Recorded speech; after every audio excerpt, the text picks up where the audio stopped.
감사합니다.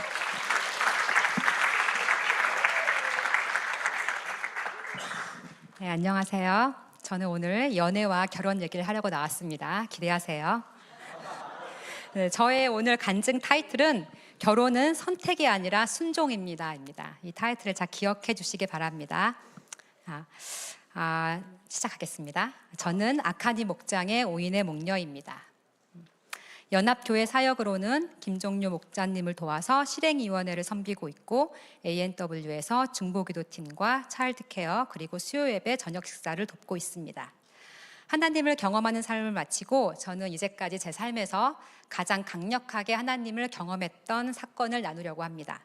개인적으로 오래된 간증을 하는 것은 좋지 않다고 생각하지만 지난주 목사님의 설교 말씀을 들으며 저에게 주신 하나님의 마음이 있어서 22년 전 이야기를 하려고 합니다.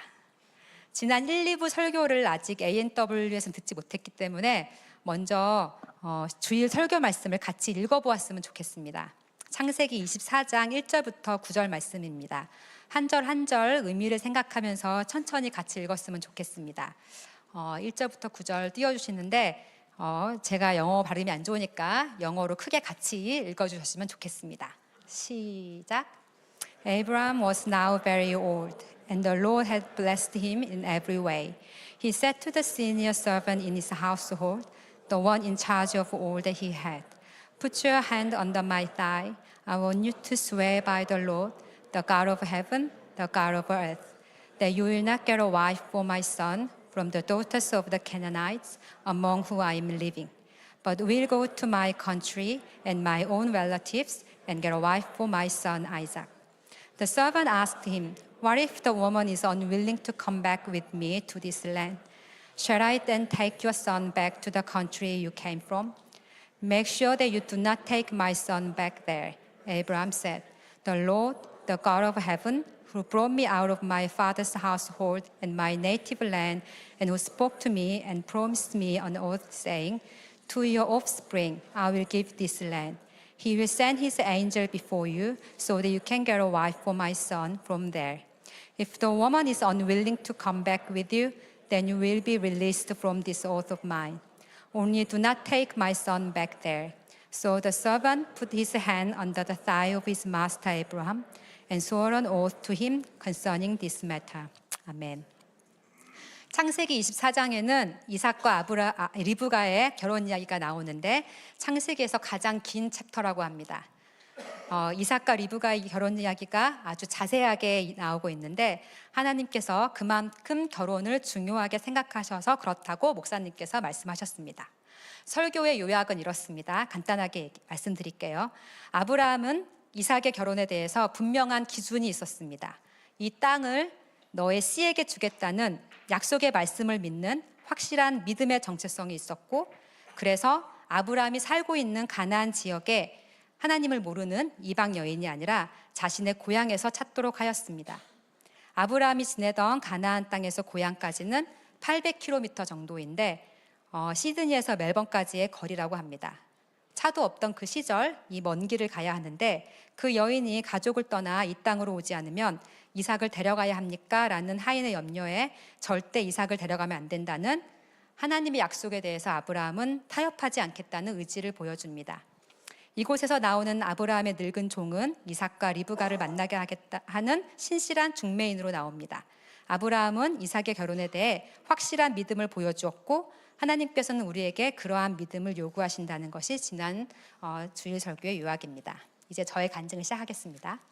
먼저 오늘 간증을 위해 저희 부모님 되시는 오병헌 목자님, 유영자 목녀님께는 미리 양해를 구했음을 말씀드리며 제 간증을 듣다가 혹시 걱정하시는 일이 없기를 바랍니다. 저는 믿지 않는 가정에서 태어나 어렸을 적 저희 집에서 지내던 친척 언니를 따라서 교회를 처음 나가게 되었습니다. 그러나 저의 신앙을 잡아주는 사람이 없었기 때문에 꾸준히 교회에 다니지 못했어요. 그래서 자라면서 세상적인 가치관으로 저를 채웠고, 그리고 세상의 성공과 그리고 다른 사람이 인정을 구하며 사니까 그 열매로 낮은 자존감 그리고 열등감을 가지고 청소년기를 보내게 되었습니다.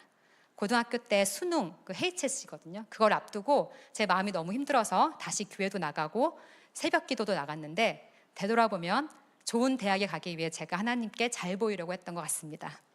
어쨌든 하나님께서는 다른 방법으로 제게 응답해 주셨는데 제가 서울에서 인천으로 대학을 가게 됐어요. 그래서 저는 자존심이 상해서 유학을 결정했고 20살에 호주에 오게 되었습니다. 호주에 와서 보란 듯이 성공적인 유학 생활을 하기 위해 열심히 공부하고 일했습니다.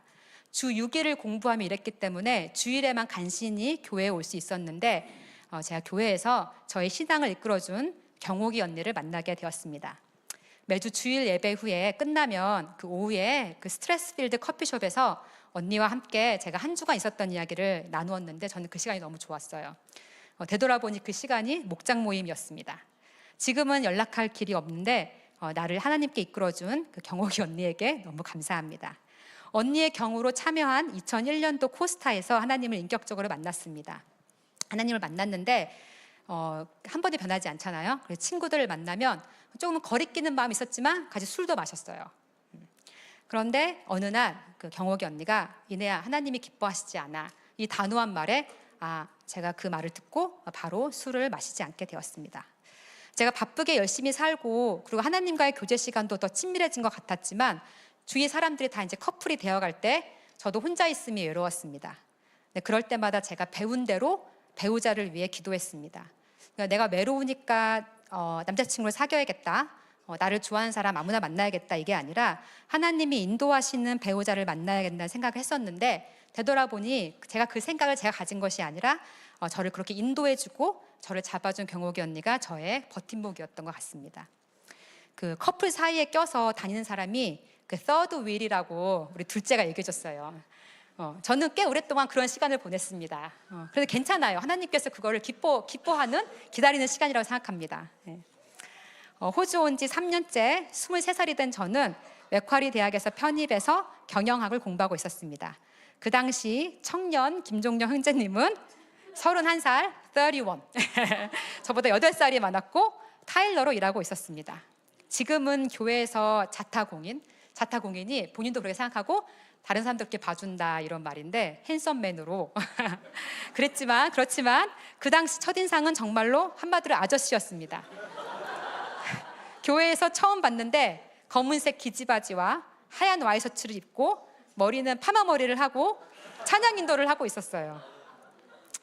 저는 그때 캠시에 지내고 있었고 김종려 형제님은 벨모아에 지내고 있어서 자연스럽게 픽업을 해주며 이야기를 나누게 되었습니다. 이야기를 나누면 편안했지만 이 아저씨 같은 모습과 또 이 나이 차를 생각하며 설마 이 사람의 내 배우자는 아니겠지?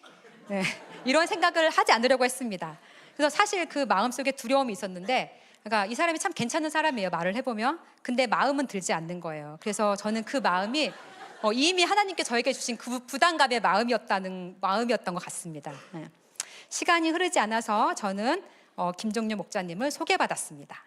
혹 어떤 사람은 하나님이 계획하신 일이면 내가 뭐 아무렇게나 해도 결국에는 하나님의 뜻대로 이루어지는 게 아니냐 이렇게 오해하시는 분이 계시는 것 같은데 전혀 그렇지 않습니다. 하나님이 인도하시는 결혼이 사랑으로 이루어지는 것이지 결코 무슨 통일교처럼 마음도 없는데 결혼하라 해가지고 결혼하는 것이 절대 아닙니다. 마음을 열 때 하나님께서 사랑의 마음도 주십니다. 김종료 목자님은 저에게 정말 최선을 다했습니다. 제 생일이었던 것 같은데 예전에 달링하버에 배가 있었고 그 배 안에 식당이 있었어요. 지금은 없는 것 같아요. 근데 거기서 밥을 먹고 있는데 웨이트레스가 꽃다발을 이렇게 들고 오기도 하고 장미꽃 백송이 그것도 주고 그 큰 꽃 상자에 제 이름으로 이렇게 써가지고 이렇게 주기도 하고 그 티슈 박스에서 이렇게 티슈를 뽑다 보면은 이제 그 편지가 이렇게 나오기도 했어요. 좀 이렇게 크린지하죠, 크린지. 근데 이제 받아보면 기분 좋아요. 그리고 시드니 타워 꼭대기에서 밥을 그때 먹어보고 그 뒤로 안 먹어봤어요. 반지도 선물 받고 시계도 사주고 제가 그 예전에 그 서드 윌로 오래 있으면서 옆에서 보던 그런 이벤트들보다 더 많이 해주었습니다. 그래서 제 마음이 조금씩 더 열리기 시작했습니다. 그런데 한국에서는 연애 한 번 안 하던 딸이 갑자기 남자친구가 생겼다는 사실에 그 자체에 집이 뒤집어졌습니다. 호주 대학교에 다니던 자랑스러운 딸에 대한 기대치가 너무 커서 세상적으로 잘 나가는 사람을 만날 거라고 기대하셨던 것 같습니다. 호주에서는 타일러가 전문 기술직이지만 그때만 하더라도 한국에서는 노가다로 생각했기 때문입니다. 교제 자체에 반대가 들어오고 저희 엄마가 쓰러지셨다는 소식, 그리고 저희 아버지가 지금은 다들 이제 아시지만 선한 목자님이신데 그땐 정말 무서웠어요. 전화를 받으면 제가 정말 생전 들어보지 못한 욕이 들려왔는데 저는 아빠 전화를 받는 게 너무 무서워서 전화 벨만 울려도 이제 심장이 멎는 것 같았습니다. 하나님을 경험하는 삶에서는 하나님께서 말씀하시는 방법이 나오는데 구약에서는 하나님께서 세우신 선지자를 통해서 말씀하셨고 신약에서는 성령님께서 성경, 기도, 환경, 교회를 통해서 말씀하십니다. 하나님께서는 이삭과 리브가의 말씀으로 저에게 말씀해 주셨습니다. 이삭을 만난 적도 없고 그 땅에 가본 적도 없는 리브가가 하나님을 믿는 믿음으로 결혼에 순종한 것을 보여주시며 그 당시 김종룡 목자님은 초라했고 영주권도 없고 가진 것도 없었지만 하나님께서는 하나님의 약속을 보라고 말씀해 주셨습니다. 그런데 하나님의 그 말씀에도 제가 하나님께 순종하기로 결단하기 전 그때는 진짜 많은 갈등이 있었습니다. 이 사람을 좋아하는 마음도 있었는데 또 한쪽에서는 나 정도면 더 나은 사람을 만날 수 있지 않을까? 친구들한테 소개시켜주기 좀 창피한데 나는 아직 어린데 앞으로도 기회들이 많지 않을까? 이렇게까지 꼭 결혼을 해야 할까? 이런 세상적인 생각들이 하나님이 주신 마음과 싸웠습니다. 그러나 결혼이 선택이 아니라 순종이라는 것을 생각했을 때 하나님께서 말씀하신 약속의 길이 보이지 않아서 두려웠지만 그 길을 가지 않는 것은, 즉 내가 그것에 불순종하는 것은 내가 책임져야 되는 그 길이 전 더 두려웠습니다. 중요한 것 사실 한 가지는 결혼은 두 사람의 순종이 필요하다는 사실이었습니다.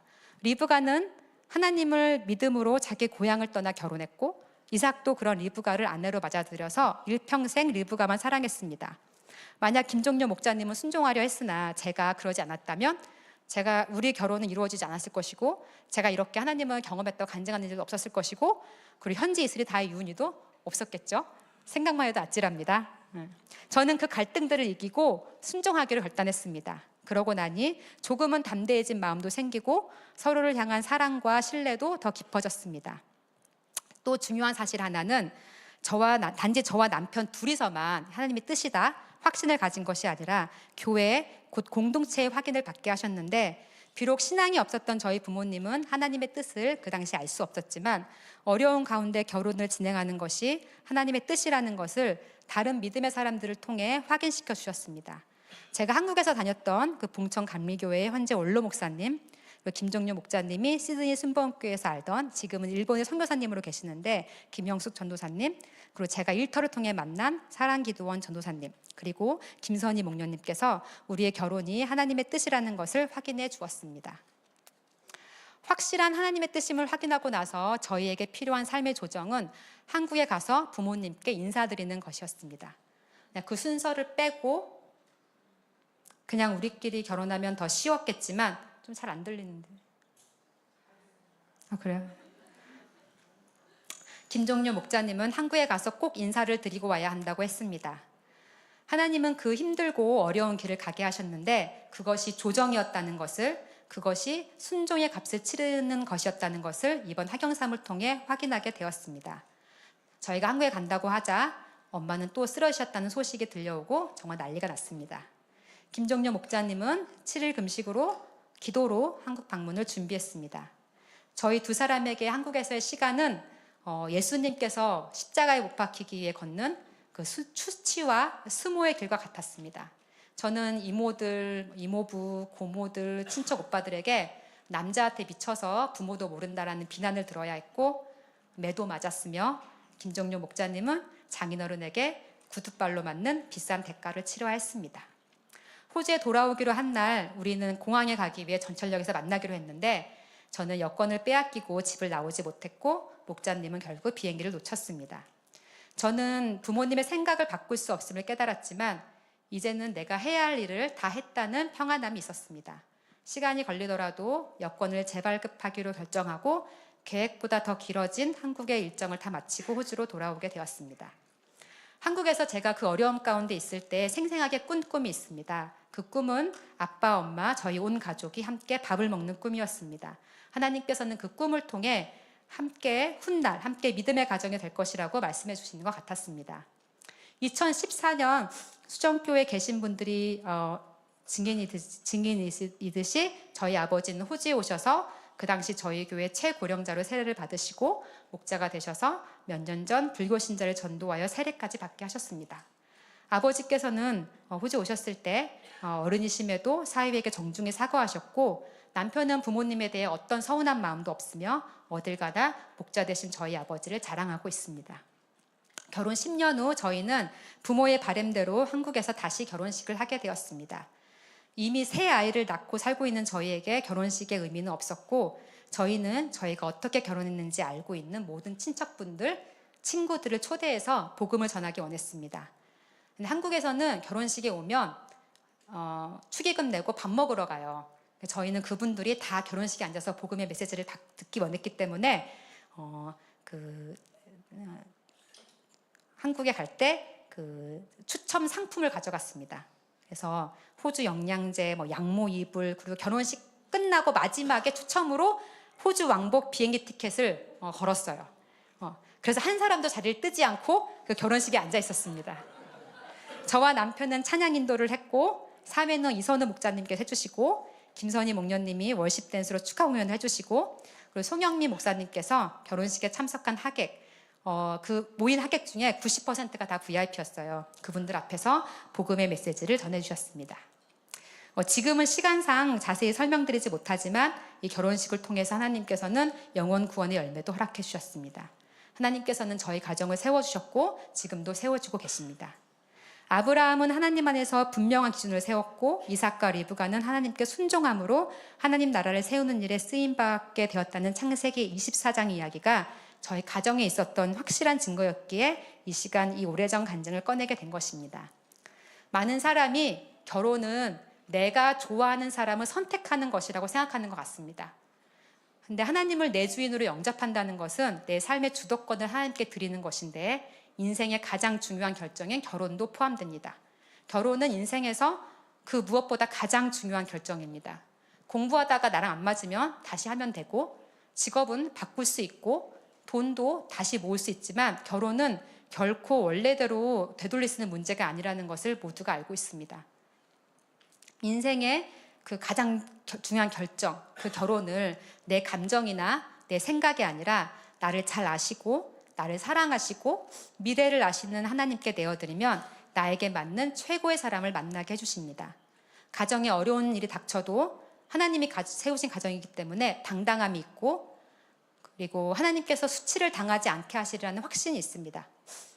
내가 한 선택이라면 내가 책임져야 하지만 하나님께 순종한 것이기 때문에 하나님께서 이 가정을 책임져 주신다는 자유함이 있습니다. 우리 부부도 싸웁니다. 싸워요. 그래서 예전에는 목양 원칙이 목장 모임 전에 부부싸움하지 말기였습니다. 그런데 서로 다른 부분 때문에 싸우기는 해도 서로에 대한 신뢰나 사랑이 깨어지는 것은 아니고 다시 또 언제 그랬느냐는 듯이 애틋해집니다. 저는 방향치, 길치라서 남편이 필요하고, 남편은 컴퓨터와 친하지 않아서 제가 필요합니다. 그것보다 더 중요한 것은 우리가 함께 하나님 일 하면서 시너지 효과가 있고 기쁨이 있습니다. 제가 혼자였더라면 이렇게 살지 못했을 거예요.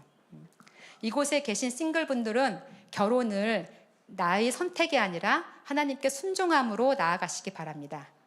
하나님께서 주신 사람 만나려면 저처럼 이렇게 갈등과 고난을 겪어야 하는 거냐고 혹시 오해하지 마시기 바랍니다. 요점은 결혼이 나의 선택이 아니라 하나님께 순종이라는 포인트입니다. 하나님을 주신 사람을 알아볼 수 있는 눈이 열리고, 그리고 말씀과 기도, 또 공동체를 통해 하나님의 뜻이라는 것을 확인하셔서 정말 끝까지 나와 사랑으로 함께 할 수 있는 사람을 만나서 든든한 반석 위에 아름다운 가정을 세우시기 바랍니다. 혹시 어릴 적 가정에 상처가 있어서 그래서 나에게 하나님이 세우시는 가정에 대한 그림이 없다고 해도 하나님께 순종하면 내 가정을 통해서 하나님이 세우시는 가정을 보게 되고, 하나님께서 나에게 이렇게 따뜻하고 사랑이 많은 가정을 주셨구나, 하나님께서 우리 가정을 통해 이렇게 역사하시는구나 경험하게 될 것입니다. 이곳에 계신 부모님들은 혹시라도 이미 결혼한 배우자가 하나님의 뜻이었는지 생각하면서 시험에 빠지지 마시고, 자녀들이 하나님께 결혼으로 순종할 수 있도록 기도하시고 가르치실 수 있기를 기도합니다. 제 간증을 들어주셔서 감사합니다. 하늘 복 많이 받으세요.